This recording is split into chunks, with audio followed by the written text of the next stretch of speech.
नमस्कार दोस्तों, मैं आपसे बात करूंगा जर्मनी स्टूडेंट वीज़ा के बारे में। जर्मनी बहुत ज़्यादा प्रेफर्ड डेस्टिनेशन है इस टाइम स्टूडेंट्स की तरफ से। बेसिकली जिन्होंने अपनी पढ़ाई करनी है जर्मनी में जाके, जिन्होंने अपना स्टूडेंट वीज़ा अप्लाई करना है, तो जर्मनी बहुत ही ज़्यादा प्रेफर्ड डेस्टिनेशन है। बिकॉज जर्मनी में आपको काम वगैरह भी बड़े अच्छे से मिल रहा है और आपको कोई मतलब स्टूडेंट्स को लीज जो है सेटलमेंट में भी प्रॉब्लम्स नहीं आ रही हैं। तो अब जर्मनी के अब स्टूडेंट वीज़ा के बारे में आपसे बात करूं तो स्टूडेंट्स के मन में मेन दो डाउट्स आ रहे हैं। उन डाउट्स के बारे में आपसे बात करूंगा।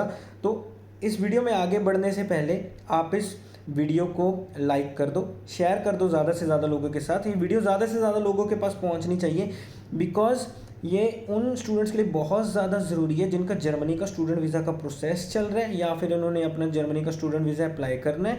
और आप इस चैनल को भी सब्सक्राइब कर दीजिए बिकॉज हमारी यही कोशिश है कि इस चैनल पे आपको लेटेस्ट टू लेटेस्ट जानकारी रिलेटेड टू इमिग्रेशन आपको दे पाएँ। और मैं आपसे बात करूंगा कि जो फर्स्ट डाउट है बच्चों के माइंड में when it comes to Germany student visa, very first doubt ये रहता है कि हमने जर्मनी का स्टूडेंट वीज़ा अप्लाई करना है। अब हमने क्या हमारी साल की फ़ीस भरनी ज़रूरी है? पहले तो मैं आपसे बात करूंगा पब्लिक यूनिवर्सिटीज़ की। जो पब्लिक यूनिवर्सिटीज़ है जर्मनी में, बेसिकली बहुत ऐसी पब्लिक यूनिवर्सिटीज़ हैं जिनमें आपको कोई भी मतलब फ़ीस नहीं लगती है जर्मनी में, और बहुत सारी ऐसी पब्लिक यूनिवर्सिटीज़ हैं जिनमें आपको बहुत ही कम फीस लगती है साल की। तो we can even get you admission into public universities as well based on your profile.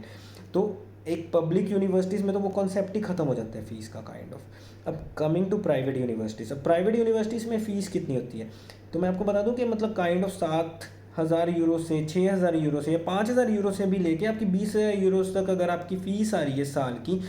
अब स्टूडेंट के मन में यही रहता है कि क्या हमें साल की फ़ीस भरनी ज़रूरी है? तो मैं आपको बता दूं कि साल की फ़ीस भरनी ज़रूरी नहीं है जर्मनी में। When it comes to Germany student visa एक कमिटमेंट फ़ीस होती है।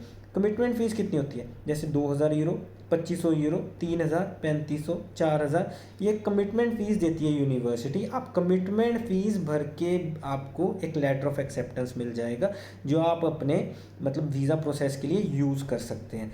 तो कमिटमेंट फ़ीस बहुत ज़्यादा ज़रूरी है बट साल की फ़ीस भरनी ज़रूरी नहीं है। हमारे पास बहुत सारे ऐसे वीज़ाज़ हैं जो इवन 2,500 यूरो कमिटमेंट फ़ीस पे भी हमें मिल गए हैं जर्मनी के स्टूडेंट वीज़ा। मतलब फ़ीस की वजह से कोई भी कभी प्रॉब्लम नहीं आई है जर्मनी स्टूडेंट वीज़ा के लिए। मतलब कमिटमेंट फ़ीस ऑफकोर्स ज़रूरी है बट साल की फ़ीस भरनी ज़रूरी नहीं है। अब जो दूसरी चीज़ है वो है बेसिकली स्टूडेंट्स के मन में कि हमने जैसे पीटी कर रखी है तो क्या हमें पीटी के बेस पे वीज़ा मिल जाएगा? तो मैं आपको बता दूं कि मतलब जो जर्मनी की जो वेबसाइट है, बेसिकली जो जर्मनी जो अगर आप अपनी जर्मन कंसुलेट की वेबसाइट देखोगे तो उसमें क्या है, या फिर एपीएस भी जब आप अप्लाई करोगे तो वहाँ पे बोला जाता है कि आपको आइल्स या फिर टॉफल मैंडेट है, मतलब आइल्स या टॉफल ही चाहिए। बट मैं आपको बता दूं कि पीटी के बेस पे बहुत सारे वीज़ाज़ आ रहे हैं जर्मनी के। हमारे पास ही रिसेंट बहुत सारे वीज़ाज़ हैं जो पीटी के बेस पे हमारे जर्मनी के आए हैं। तो ये भी आपका सेकंड डाउट जो है मतलब स्टूडेंट्स का कि पीटी के बेस पे हमारा वीज़ा नहीं आएगा, तो मैं आपको बता दूं कि पीटी के बेस पे भी बहुत सारे वीज़ाज़ आ रहे हैं जर्मनी के, बड़े अच्छे से आ रहे हैं, कोई प्रॉब्लम नहीं है। मतलब पीटी पे पीटी 57, 58, 59, इवन पीटी 53 पे भी हमें वीज़ा रिसीव हुए हैं मतलब जर्मनी के स्टूडेंट वीज़ाज़। तो मतलब आप बेझिझक होके पीटी पे भी अपना जर्मनी का स्टूडेंट वीज़ा अप्लाई कर सकते हो। अब मैं आपसे बात करता हूँ मतलब अब एक आता है मतलब जो होता है block account. Basically block account बहुत ज़्यादा ज़रूरी है जर्मनी में। अब what is block account? Block account ये होता है कि आप एक मतलब अपना पैसा एक जर्मन बैंक में रख देते हो। बेसिकली अब जो है इस टाइम इट इज़ 11,904 यूरोज़। तो आपको जर्मनी में जाके अपना जो 11,904 यूरोज़ है इंस्टॉलमेंट्स में आपको अपना वापस मिल जाएगा। तो एक ब्लॉक अकाउंट है, वो बहुत ज़्यादा ज़रूरी है जर्मनी स्टूडेंट वीज़ा अप्लाई करने के लिए। तो वो तो आपको जमा करवाना ही पड़ेगा बट आपको साल की फ़ीस ज़रूरी नहीं है और आपका पीटी के बेस पे आपको जर्मनी का स्टूडेंट वीज़ा मिल जाएगा। इसके अलावा जो है आपकी मैं आपको बता दूं कि एसओपी पार्ट जो आपका एक लेटर ऑफ मोटिवेशन या फिर जिसे आप स्टेटमेंट ऑफ पर्पस एसओपी भी बोलते हैं, वो एक स्ट्रॉन्ग स्टेटमेंट ऑफ पर्पस बहुत ज़्यादा ज़रूरी है when it comes to Germany student visa. वो एक अगर आपका स्ट्रॉन्ग लेटर ऑफ मोटिवेशन नहीं है तो आपका जर्मनी का स्टूडेंट वीज़ा बड़ा मुश्किल हो सकता है आपको मिलना। तो ये एक बहुत ज़्यादा ज़रूरी पार्ट है एसओपी आपका जर्मनी स्टूडेंट वीज़ा के लिए। और आपकी जो प्रॉपर डॉक्यूमेंटेशन है जर्मनी स्टूडेंट वीज़ा में वो बहुत ज़्यादा ज़रूरी है। एक चीज़ आपकी जो कोर्स सिलेक्शन है, कोर्स सिलेक्शन की अगर मैं बात करूं तो आपको बहुत ही ध्यान से कोर्स चूज़ करना पड़ता है when it comes to Germany student visa.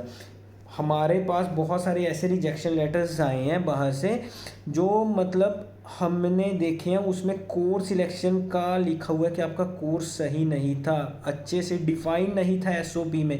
तो इस चीज़ का आपको बहुत ज़्यादा ध्यान रखना है। आपका जो कोर्स सिलेक्शन है based on your previous studies बड़ा सही होना चाहिए। तो ये चीज़ें कुछ थी जर्मनी स्टूडेंट वीज़ा के बारे में। बेसिकली आपको इनका ध्यान रखना है। और अधिक जानकारी के लिए आप कैसे अप्लाई कर सकते हैं, क्या आगे कर सकते हैं, आपकी प्रोफाइल क्या है, उसके रिगार्डिंग आप आगे कैसे प्रोसेस कर सकते हैं अपने वीज़ा का, आप हमें ज़रूर मतलब हमें कांटेक्ट कर सकते हैं उस चीज़ के लिए नीचे लिखे गए नंबर पे। इसके अलावा आप हमारे ऑफिस वॉक इन कर सकते हैं। हमें आपकी सहायता करके बहुत ज़्यादा खुशी होगी। नमस्कार।